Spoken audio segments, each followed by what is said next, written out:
अलग से लेनी रहती है। तो इसलिए सबसे ज़्यादा इस बिजनेस को सीखना है, और जैसे सर बोलते हैं कि हमको कैसे इस बिजनेस को करना है और क्यों करना है, तो मैं उन बहनों के लिए बोलूँगी। वैसे बहनें तो ज़्यादा नहीं आई हैं, पर फिर भी जो लेके आए हैं, मैं यही चाहूँगी कि जो इन बहनों को लेके आए हैं उनकी लाइफ में बहुत जल्दी बहुत ऊंची पिन निकले।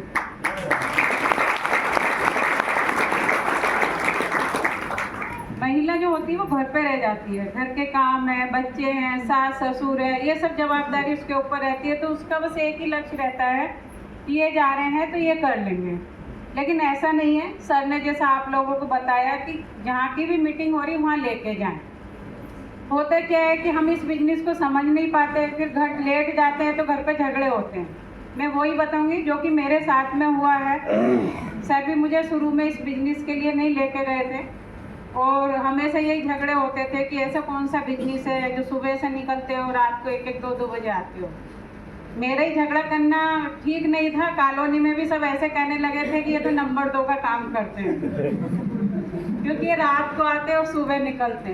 फिर पैसा आया, सब कुछ जल्दी जल्दी पैसा आया, तो जल्दी गाड़ी जल्दी बंगले होने लगे, तो फिर उनका यकीन और बदल गया कि ये सही में ही नंबर 2 का काम करते हैं। इतनी जल्दी कोई अमीर नहीं होता है। तो इसलिए फैमिली को लेके जाए। जब फैमिली को लेके जाने लगे तो मुझे इसका विजन क्लियर होने लगा। देखो, पहले हम इस बिजनेस को क्यों करते हैं? पैसे के लिए। ठीक है, हमने भी ये बिजनेस पैसे के लिए करा था, तो पैसा इतना आ गया कि सब इच्छाएं पूरी हो गई। आज कुछ भी ऐसी चीज़ नहीं है कि जो मैं सोचूं कि ये चीज़ लेनी है। नहीं, अच्छे अच्छे बंगले, यहाँ का बंगला छोड़ा, उदयपुर का बंगले की तैयारी हो गई, गाड़ी है, ये वो मेरा बेटा चेंज करता रहता। वो मुझसे पूछता भी है कि मम्मा ये गाड़ी कैसी लग रही। मैं उससे बोलती मुझे तो सब गाड़ी एक जैसी लगती हैं। तो गाड़ी का उसको शौक है। उसके बाद में आता है कि इस बिजनेस से हमको सम्मान मिलता है। तो जब मैंने कोठारी सर को देखा था, वो सेमिनार में थे और उनके लोग जब ऑटोग्राफ फ़ोटो ले रहे थे, तो मैंने सर से यही कहा था कि एक दिन आपको ऐसा बनना है। तो वो तो हमारे गुरु हैं, पर उनके नक्शे कदम पे बताते हुए आज सर वहीं पहुँचे। और फिर इसके बाद में आता है कि अपनी टीम को उस लेवल तक ले जाएं जहाँ तक कि हम पहुँचे हैं। तो सर ने वो काम भी कर दिया। फिर मैंने सर से कहा, सर आपने मेरे से 5 साल मांगे थे कि 5 साल मुझे दे दो, फिर जो तुम कहोगी मैं वो करूँगा।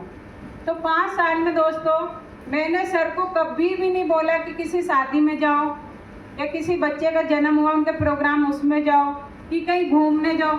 कोई काम नहीं बताया, इनको छोड़ दिया था। मैंने कहा 5 साल बाद आपको जैसे मैं कहूँगी वैसा करोगे। तो सर ने उसी मेहनत से 5 साल में हर वो चीज़ पाली। और जब सर ने शुरू में मेहनत करी थी तो इस तरह से मेहनत करी थी। आज जो हम इस बिजनेस में लगे हैं, अपने परिवार को जो लेके चल रहे हैं, उनको जो सपने दिखाए हैं वो तो ठीक है, लेकिन हम यहाँ से ये भी सीख के जाएं कि इस मुकाम तक आने के लिए हमको क्या करना है, क्या चीज़ें छोड़नी है, कितनी मेहनत करनी है। क्योंकि जब शुरू में सर ने इस बिजनेस के लिए भाग दौड़ करी थी तो रात को 2-3 घंटे सोते थे सिर्फ वो, और खाना भी मैं बना कर रख देती थी। आते थे, खाते थे, सो जाते थे, फिर सुबह जल्दी उठते थे, फिर निकल जाते थे। सर्दियों का टाइम होता था, गर्म कपड़े नहीं होते थे क्योंकि 2075 रुपये मिलते थे। सर ने मेरे महके की तो बता दी कि गाड़ी बंगले सब कुछ थे, लेकिन जब इनके साथ में MP आई थी तो क्या था, एक छोटा सा रूम था, उसके ऊपर भी टीन सेट डला हुआ था। एक मेरे छोटा सा बच्चा था, तो उस बच्चे को पढ़ाना भी था, घर का भी खर्च था। 2075 में कुछ भी नहीं होता था। मैं हमेशा सर से झगड़ा करती थी, क्या लाइफ ऐसी निकलेगी। इन्होंने कहा नहीं सरोज, एक दिन ऐसा आएगा मैं तुझे प्लेन में घुमाऊंगा। लेकिन उस समय विश्वास नहीं होता था। धीरे धीरे करते करते ये बिजनेस आया सर की लाइफ में। सर ने फिर इसमें मेहनत करी। तो ये फील्ड में जाते थे तो गर्म कपड़े नहीं होते थे दोस्तों। उस समय सर अपनी शर्ट के अंदर पेपर लगा कर वापस बाइक पे आते थे। उस समय इतनी मेहनत करते थे। अभी फील्ड में थोड़े भी नेगेटिव होते थे ना, तो मैं बोलती थी, मैंने कि नेगेटिव मत हो। सतीश सर आए थे, सतीश पंडित जी, क्योंकि उन्होंने बताया था ना, जब एक बार आए थे रतलाम में LDP के लिए, तो उन्होंने बताया था जीत आपकी बुक पढ़ो, उससे बहुत अच्छा आपको नॉलेज मिलेगा। तो सर के पास तो टाइम नहीं होता था उस बुक को पढ़ने के लिए, लेकिन उस बुक को मैं पढ़ती थी और फिर मैं इनको मार्क्स लगा के देती थी कि सर ये स्टोरी बहुत अच्छी है, आप यहाँ से आपको हिम्मत मिलेगी। उस समय पीयूष ही नहीं होते थे, तो हमको कपड़े लेने के लिए कहाँ जाना पड़ता था? भीलवाड़ा। आज उस समय तो कपड़े ही थे, कपड़ों में सर ने रॉयल्टी ले ली। आज तो कितने प्रोडक्ट हैं जो लोग बहाना बनाते हैं। तो भीलवाड़ा से प्रोडक्ट लाते थे, घर पे रखते थे, फिर उनको सेल करते थे। इस तरह से हमारी लाइफ चल रही थी इस बिजनेस में। जैसे तैसे सर ने अपनी सब पिनों को अचीव किया। फिर मैंने कहा सर अब आपके 5 साल पूरे हो गए, घर बैठो।